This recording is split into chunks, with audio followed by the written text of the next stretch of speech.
But once you define your segment, your people group focus, you have to begin to know about your segment.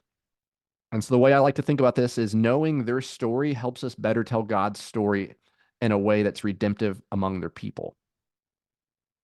Whenever you understand their cultural biases, whenever you understand their history, whenever you understand how they view good and how they view evil and how they view creation and how they view things will end and what went wrong, once you begin to understand all of those things, you can better tell God's story.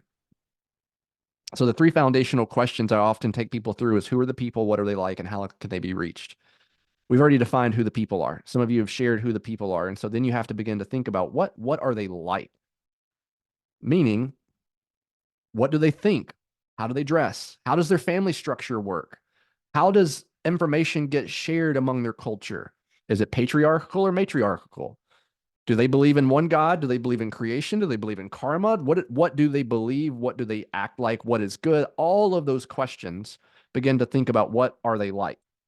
And so I just want to give you two kind of categories to think about what are they like. So the first one is learning about your target. So that is basically online research. There have been numerous of researchers, believers and not believers who have done ethnographic reports and people group profiles on the people you're trying to reach. Leverage them to learn about your people. There's cultural and religious profiles. There's history of the people. If they're diaspora people, investigate their migration causes.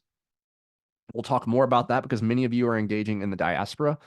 Look at community websites. You know, in the diaspora, oftentimes these communities have cultural centers. You can learn a lot about the people by just doing research online. If you need help with that, I'll help, but I don't want to go into too much of the detail.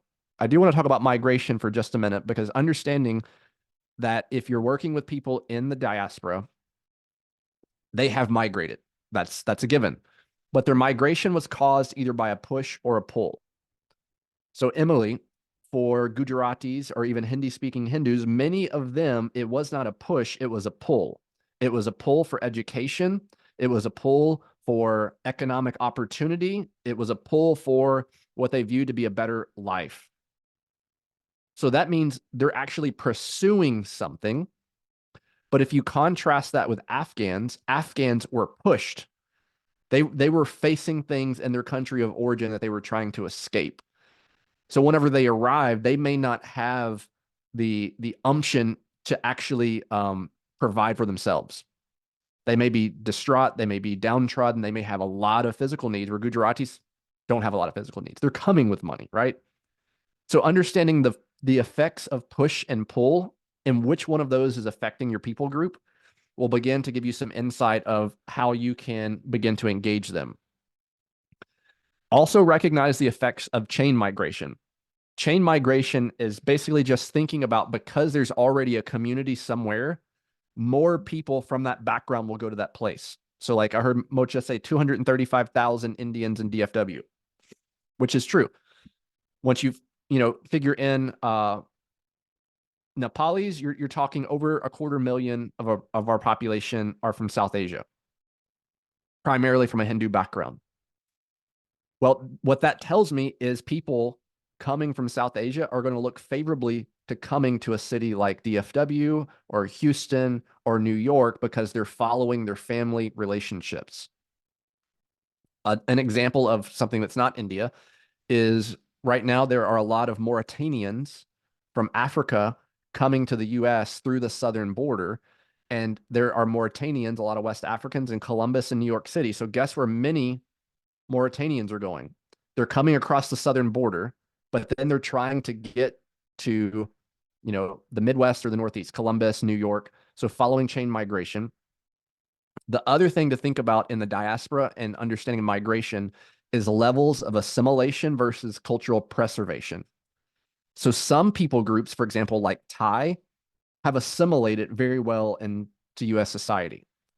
They don't really have pockets other than LA where it's an identifiable community.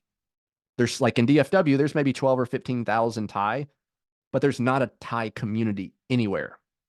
They're just dispersed everywhere, and they just have assimilated into culture. Now you contrast that with like Chinese in New York City, there's a very distinct Chinese community with cultural preservation. In some instances, like Pakistanis, many Pakistanis in the US are actually more Muslim in the US than they are in Pakistan because they're pursuing this cultural preservation. They're more conservative in their exercise of faith than what they are in the country of origin. So again, just mentioning all of these things because I'm going to introduce to you a document that's really going to help you think through these, but just talking to what these terms mean. And then finally, thinking about the effects of trauma. If someone is coming to the US because of a pull, they have still expressed trauma because trauma means that they've experienced loss. They've left family. So even if someone is here and they're very wealthy, they've probably experienced trauma. On the flip side, if you have someone like Afghans or Kurds or Iraqi Arabs who are under actual persecution and they fled and they got asylum or refugee status, there's a lot of trauma. They saw things, they experienced things that were damaging to them.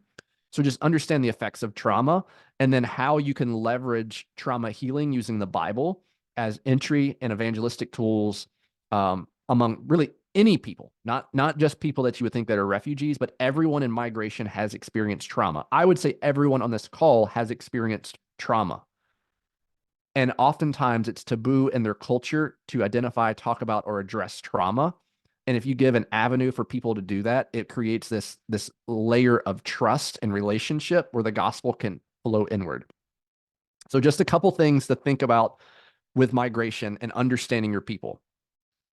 So as you begin to understand your people and you begin to engage them, you need to know where to find them. So in some cities, this is much easier than others. So if you have a large Arab population, it's much easier. If you have a small Arab population, it's much more challenging. So these are just some places to think through. So like places of worship, community centers, restaurants, markets, clothing stores, festivals, all the things that you would think of, but just a couple of resources that you can use. So one, the first two are really Muslim specific. So Salatomatic and Zabiha. Salatomatic basically tells you where all the Muslim cultural centers are, all the mosques are. Zabiha tells you where all the halal markets and restaurants are. So if you're looking for Muslims, Facebook groups, you would be surprised the number of communities that have closed Facebook groups that you can get into. And then you begin to learn, oh, this store and that store, and oh, they're having a festival. I'll tell a real quick story. Right after I moved to DFW in early 2021, I got into the Albanian American Cultural Center Facebook group, and I just started going to all of their events. So like they have a picnic, and they're like, "What are you doing here?" And I'm like, "Well, I messaged you in the Facebook, and you said it was for everyone." And I said, "Can I come?" And you said, "Sure." So I'm here. And they were very nice and very receptive. But I got to sit down at picnic tables and share the gospel with a lot of Albanians. Similarly with Kurds, knowing when their Nowruz celebration is, where it's at, because this isn't something that's public, but for the community, they share this. And I can't tell you the number of Facebook groups I'm in, like Arabs in Dallas, Arabs in Arlington, South, like Tamil speakers in DF, like all of these groups, but I know everything that's happening in their community. And again, if that's my focus, that's super helpful. Google Maps search. So if you're looking for a specific Muslim people group and you're like, hey, I want to go to the mosque where Afghans go. The little trick about using Google Maps search, so not just Google search, but going to Google Maps and then search, is you can search the reviews. So like, for example, if I want to know, oh, they also do their services in Pashtun or Urdu. Same thing with Hindu temples. Oh, the priest is Nepali. Like people will put that in the reviews. Like, oh, this is a beautiful mandir. The priest is Nepali. And it's like, oh, I'm looking for Nepali. That's where I go. You'll find those in the reviews that may not be anywhere else, like on their website or online, but you can search through the reviews. And then many of you are familiar with Bless Every Home. Not helpful to like people group level, but it is helpful in identifying pockets that may be Hindu or may speak Hindi or may be Arab. Again, if you have questions about that, we can address it another time. But just once you've defined your people group, you got to begin to learn about them. You got to know where to find them. And the reason why you got to be able to find them is because ultimately we need to learn from your people group. So we learned about, now we need to pivot and learn from, which means we have to get face to face with people. We got to get people's first names and we got to interview some people. We want to interview some community leaders, some religious leaders, and just people off the street. And I'm not going to go through all of these questions. I'll share this afterwards, but these are framing questions that develop people's worldview. So people sometimes subconsciously, sometimes consciously answer these questions, and it develops their worldview. Everyone has to answer the question, what is true? What is good? Why am I here? How will it end? What went wrong? Is there any hope? All of those questions are the framework of a person's worldview. And the beautiful thing is every worldview, the gospel applies to every worldview, but different aspects of the gospel apply better to different parts. So understanding their worldview is helpful. So those are the kind of the framing questions to think about. But I don't go and say, hey, can you tell me your view of creation or your view of how it all began? Because I want this to be very relational in my conversation. So I want to give you categories for conversation. So this is easy because they all start with F. People love to talk about their food. It's a great entry to talk about food. If you're going to a restaurant or a market, begin talking about their food, and then you can use food to pivot to family. Oh, is this like food that your parents would have made in your home? Is your family here? Tell me about your family. And then maybe there's not a family aspect, but you can begin to ask about friends. So food, family, friends. Festivals. Festivals are great ways to get insight, faith, future. What are they hoping for? So I've found the future piece to be one of the best questions because it gives me insight in what they view as salvation. And I use that word not in its most literal sense, but let me give you an example. For Kurds, their future, their hope is that they have their own country.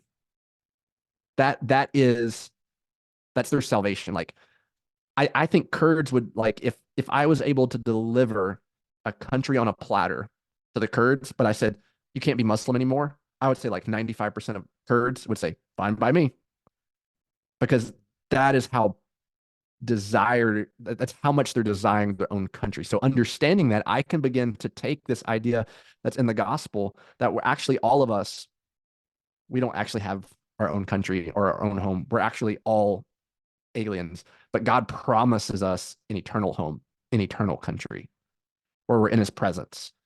And so I can pivot my conversation around the future. I do want to spend a little bit of time here because when you get time with someone from your people group and you begin to have a conversation, questions are your friend. Asking questions, and not yes or no questions, but open-ended questions, is what's important. And so there's just 4 types of descriptive questions. And I think this will make sense. So the first one is grand tour. So let me use the example. Let me look.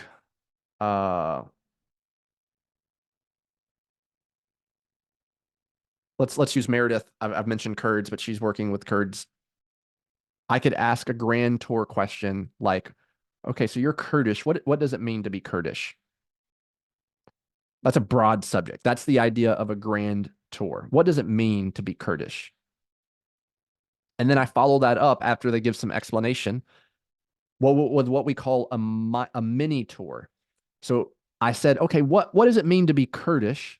And they begin to talk, but they maybe mention something about Kurdistan. Oh, okay. Well, can you tell me more about what you mean by Kurdistan? Because I don't find that on a map. And then they begin to go further in detail, but it was based off this grand tour question I asked. And then it moves from mini tour to experience. So someone can answer a grand tour question and a mini tour question without actually giving me any insight to them as a person. But I can ask firsthand account. Oh, okay. So that's what it means to be a Kurd. And you said this is what kind of Kurdistan is. So did you grow up in Kurdistan? What was that like? So now it's come to an experiential question. And the final question may not always be needed to be asked, but it's requesting explanation of a specific term. Okay, so you told me what it was like, what it means to be Kurdish, and what Kurdistan is, and kind of your experience of living in Kurdistan. Now you said something about de hook. What I don't know what de hook is. And so I'm asking explanation of de hook, which I actually know is a city. But if I didn't know it was a city, and she's like, yeah, and then we went to de hook. Like, oh, what is de hook? And again, this is just an example. And then like maybe it's kind of like a thread. You just pull this thread until it runs out, and then you ask another Grand Tour question. Okay, so most Kurds are Muslim, right? Yes. Okay, what is Islam like in Kurdistan? Grand Tour.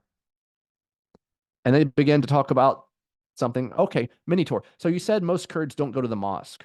Do you know why that is? Experience, do you go to the mosque? And then they talk about them going to the mosque and they use a term I don't know. And then I ask for explanation of that language. Does that make sense how those four questions kind of help guide you in those conversations? So don't ask yes or no questions. Don't overwhelm them. And then think about asking contrast questions. And so I'm going to, But what would be an overwhelming question? yeah, great. So it's not necessarily an overwhelming question in one question, but asking too many questions. So I asked this in a very direct way, but it should be very conversational. The pace is slow. I would say there are probably overwhelming questions. So like if I'm approaching sensitive matters, so like for Afghans and they're like, yeah, we were on the last airplane and my husband got left and I'm like, oh, okay, tell me more. How did that make you feel? That might be an overwhelming question. But I think in the general sense, it's you're asking questions, but not in an overwhelming way.